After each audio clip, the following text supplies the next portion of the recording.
It was in 2004, the year that I was 49, so it sounded like cool to do because I was turning 50 the next year. I went in September, I think in 2004 it was. I'm now 65 years old and I went 3 years ago.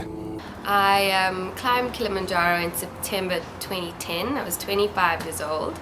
I did the Masheme route. I'm 46 years old. I've done the Umwe route.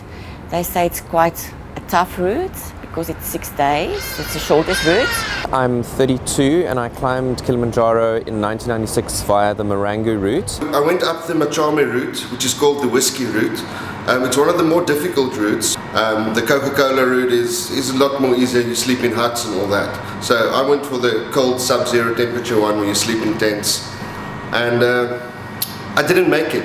In our case, the team leader misunderstood new moon with full moon, and we went up in pitch blackness on the final night, which was up the Arrow Glacier, which has now been closed. I was given no notice. I had 36 hours to actually prepare for the walk up Kilimanjaro. My level of fitness at the time was high. I just finished matric and I was in the athletics team, so I'd say I was in peak physical condition. My fitness level was probably moderate. Some of the people that climb with me is Ironman athletes, and they said that doing summit night was the toughest thing they've ever done in their life. The only training that I did was actually to run up 20 flights of stairs, 40 flights of stairs up in Nationala Peirce's building on the foreshore. My wife was meant to go, and she for professional reasons couldn't go, and on short notice, without any form of training, I went and had no problems whatsoever with altitude sickness or anything, but which is just fortuitous. I mean, some people are extremely fit and they get altitude sickness, which is not something to be trifled with. I got mountain sickness. I was suffering from diarrhea. I was vomiting. I had water on my lungs. I got injected with steroids twice by the doctor that was part of the group. Very fortunate that there was a doctor amongst our hikers. And I had to choose between a body bag, going down in a body bag, or going down without the photo at the top of Uhuru Mountain.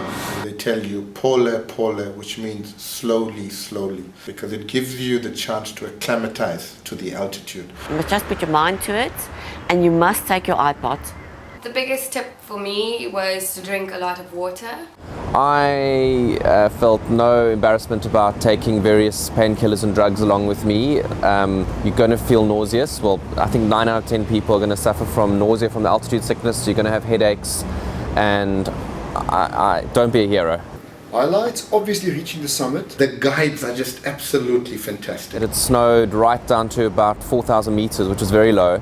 And being a South African and somebody that hadn't played in snow before, this was a complete novelty. Sunsets, sunrises were definitely the most memorable. It was crisp and clear. It changed my life completely.